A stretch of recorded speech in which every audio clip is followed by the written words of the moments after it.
welcome to Path to Progress, HR Leaders of the Gulf webinar series. This is episode 10, and I'm your host, Shahrukh Mirza, Regional Head HR Consultancy, People Perfect Worldwide. And today's topic is the road to a successful HR transformation. So with me, we have a special guest, Mr. Maher Sabbagh, who is the Group Director, People and Culture for AmigaVerse Holdings company in Dubai. Welcome to the webinar, Maher. Thank you very much, Shahrukh, for having me, and pleasure being here. And looking forward to delve into your questions and to show our audience what we can do in terms of transformation and what's HR role in the transformation. Happy to be here. Great.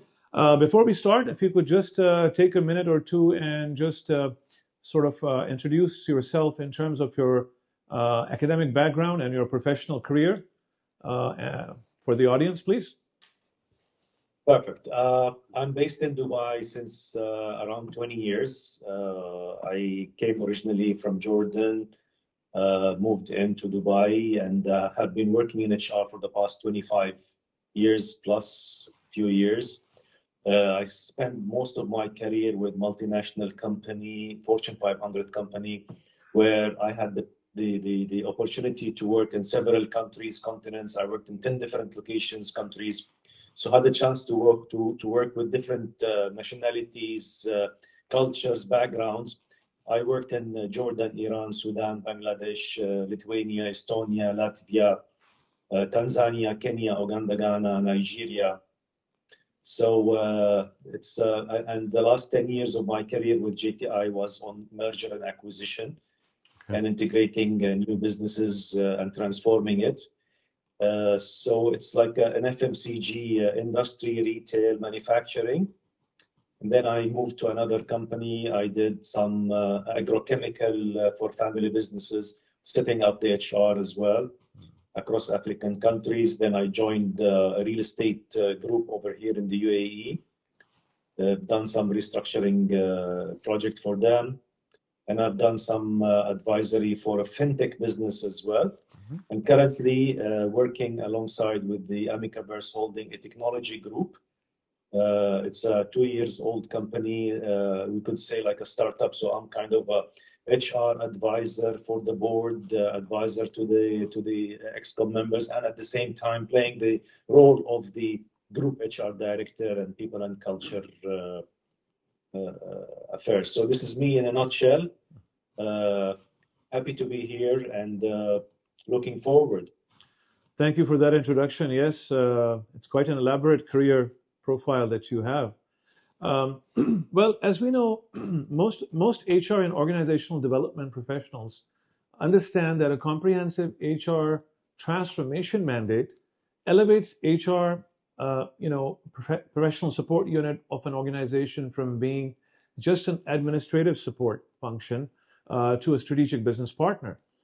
For a consultant like ourselves, a successful HR transformation mandate would involve, steering a company through a structured multi-phase life cycle to align people, processes, technology, and core business operations, as well as strategic goals.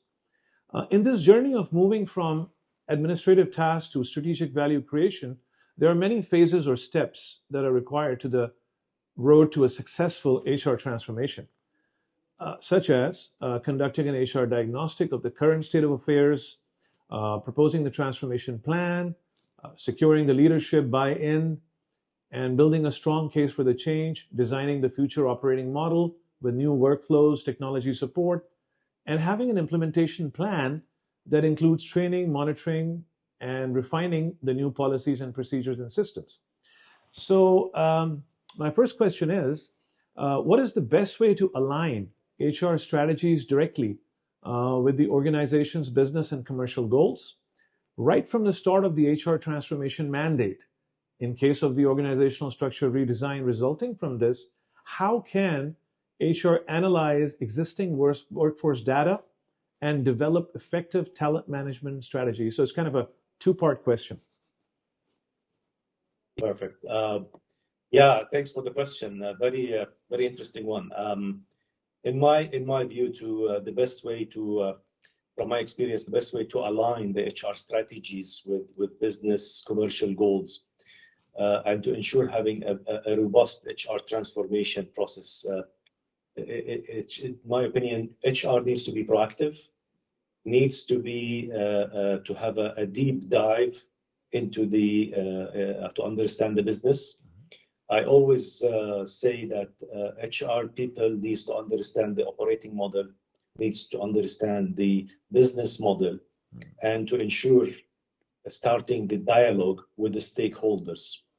So you need to have your position on the table, on the round table, and by securing and putting yourself on the round table, it means you need to understand every aspect of the business. You're not supposed to be only looked for HR and look into the, as you mentioned, policies, procedures, the technical aspects of it. No, you need to speak commercially. You need to speak to business.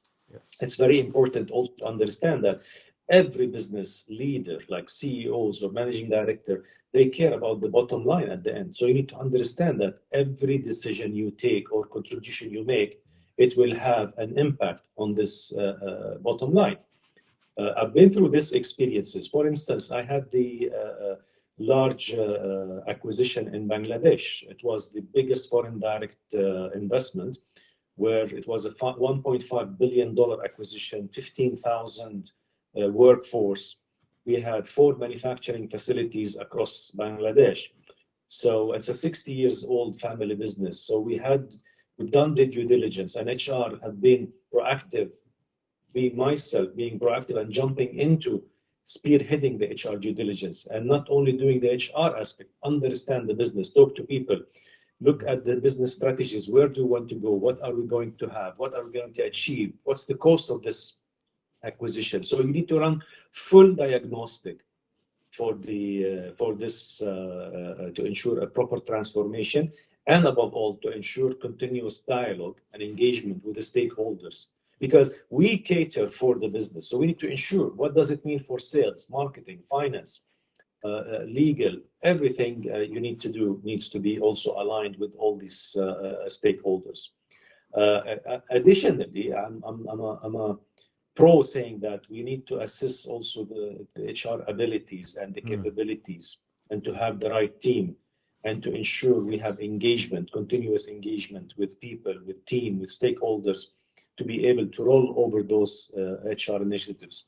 HR is not only about putting policies and procedure. We have talent acquisition, we have the compensation and benefits or total reward strategy. We have lots of inputs where our outcome would really impact the business directly. Yes, I think that's a very good point, that HR certainly needs to be on the table and look at the commercial aspects in leading the transformation and change. Absolutely, I agree. In streamlining internal operations and maximizing efficiency, a robust, as you said, and a transparent performance management system also needs to be installed. So how does the consultant, in partnership with HR, reset and align the organizational, departmental, and individual goals to achieve strategic and operational success? Well, performance management is one of the dear areas to my heart, because it's how would I say? I like to call it a continuous dialogue. To me, setting up a performance management, it doesn't only serve one area. Okay, it serves the business as a whole. It serves me as an employee as well.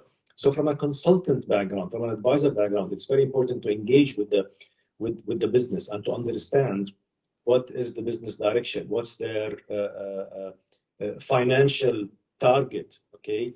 What is also assess the capability of people, and design a system that serves both, okay? Of course, you need to sit with stakeholders and to define their roles and responsibilities, what's their contribution to the business, and come up with individual KPIs. Then we need to come also with the function KPIs that all align within the whole business KPIs. And it's all very important to have a smart objective setting. SMART framework, it's known to everybody: specific, measurable, realistic, Yes. achievable, within time bound. To me, it's very important also when it comes to the execution part to explain to people what's in it for me, how the performance management system will drive your growth, how we can increase engagement by showing what are the outcome of such performance management system. It's not only setting KPIs and drive people to deliver those KPIs and numbers and so on. So you need to see you need to create the buy-in. And when you create the buy-in as a consultant, when you are engaged with the businesses, when you are in constant communication with the business, because you need to understand the business. Consultant, in my view, should not only just design and move away. They design and support also with implementation. Of course, this comes with an additional effort, but it is very important aspects. And to me, I always say that performance management system or performance reviews, it should not be a surprise for people. It should be a continuous process throughout the year. You could say it's a quarterly revision, quarterly discussion. You could say it's a biannual. So when it comes to the end of the year cycle, there is no surprise about the results. Sure. But it's very important to align individual KPIs, business KPIs, functional KPIs all together to create a connected chain. Great. So that takes care of the objective side of the accountability side, rather, of the transformation. On the other hand, we all know that HR transformation requires shifting organizational culture. And how does a consultant, as a change agent, equip HR to alter the mindsets of the key internal stakeholders, as you mentioned them earlier, for embracing the HR transformation and taking ownership, basically, of the implementation down the line with processes and procedures? You know, culture thing is one of the most challenging steps in the transformation. We need just to keep in mind that culture starts from top. So organizations' culture starts from the top management, from the CEO, from the higher level in the hierarchy, and it cascades down. Now, the important thing from a consultant perspective to equip the HR to be able to manage this critical aspect is to ensure we need to build ownership. We need to show it's a mindset change. Okay, so you need to grow the ownership. You need to keep on talking to your internal stakeholders. You need to engage with the HR people. Okay, to have this smart way of thinking, how to manage different culture, how to manage this change. Change is there's always resistance for a change. It comes from within, and it's one of the things that is very much annoying or worrying the HR team, that how can we manage the change? But me as a change agent, my role is to equip the HR with the tools and strategies to effectively alter the mindset and foster the ownership among those internal stakeholders, because everyone should come together for one objective. Our objectives to ensure have a successful business thriving and transforming the business. So this is where when we have the joint target, we will be able to drive this change within the culture or cultural change. It's a mindset, it's a journey, it's a challenging thing. I've been through this mindset change and these journeys with one of the companies. We operated in Nigeria and other African countries, setting up the HR department and then leading a full transformation. You can't imagine the level of resistance that also came from the top management. Right. Where I had to talk to one of the CEOs and I told him, you need to let go of XYZ, because he was not able to let go. He says, I cannot. I says, you need to let go. Yeah. So this is where I come. And from a consultant perspective, there is nothing in it for me. I'm here to support you, to support the business. So this is where you need to be also very much smart in the way you position the change, let's say, and how they have the cultural acceptance. Great. The last comment you made about letting some resources go actually is precisely my next question. happens to be. Mhm. And the question is, how does HR department need to be structured, i.e., with the focus, center of excellence, HR BPs, professionals, and things like that. But the question here is, a big enough HR leader needs to be there to lead a successful change management journey, which is often not the case, because since the same person who has been heading or managing HR earlier, before the transformation started, is still there. So how do we handle this challenge?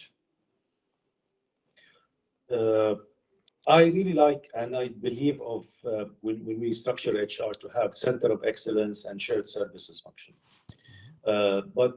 And it's very nice to have a center of excellence that focus on the people development, talent management, acquisition, etc., and to have the, let's say, the shared services where they run and manage all the other administrative tasks and process those things. But it is very important for having a big enough HR leader to have the right HR business partners around. So developing your HR business partner, developing your people around you, making sure to have the right capability on the people, to have the right understanding.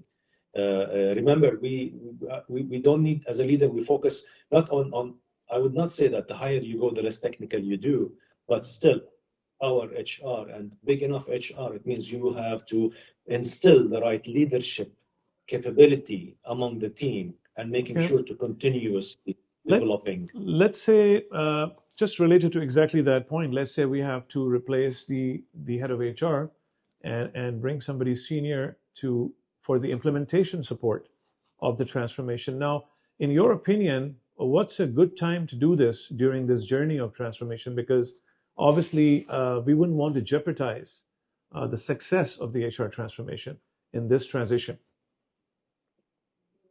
Yeah, well, yeah, it depends on business urgency views of different people. I'm a person who don't like to wait, who don't like to prolong. Okay? I like to act immediately. Okay, you might get the pain now, but along down the journey, you will harvest what you have done. So in my view, that in this post-COVID, things are moving rapidly, are moving so quickly. So you need to take those tough decisions and to make this change. So I'm a firmly believer that we need to act in a speedy response, in a quick, and to make this change, and then navigate this transformation. Maher, we're kind of running short of time, so I'd like to again ask you for your closing thoughts on this entire HR transformation success ingredients and journey. What would you like to share with our audience in terms of making it a success?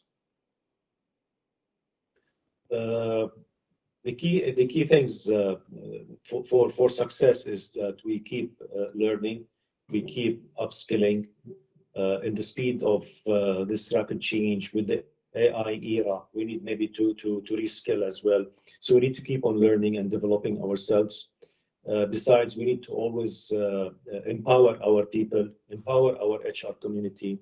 We, as HR leaders, we need to manage the situation, when to become an empathetic leader, when we need to change leadership styles.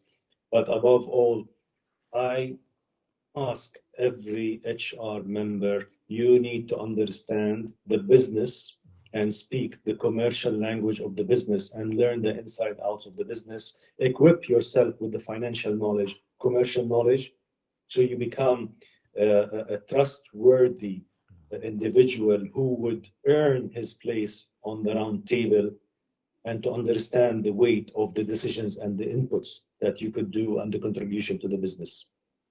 Yeah. Well, we will leave it at that thought. Yes, thank you very much indeed, Maher, for your time today. And we look forward to having you on another webinar very soon in the near future. Thank you very much.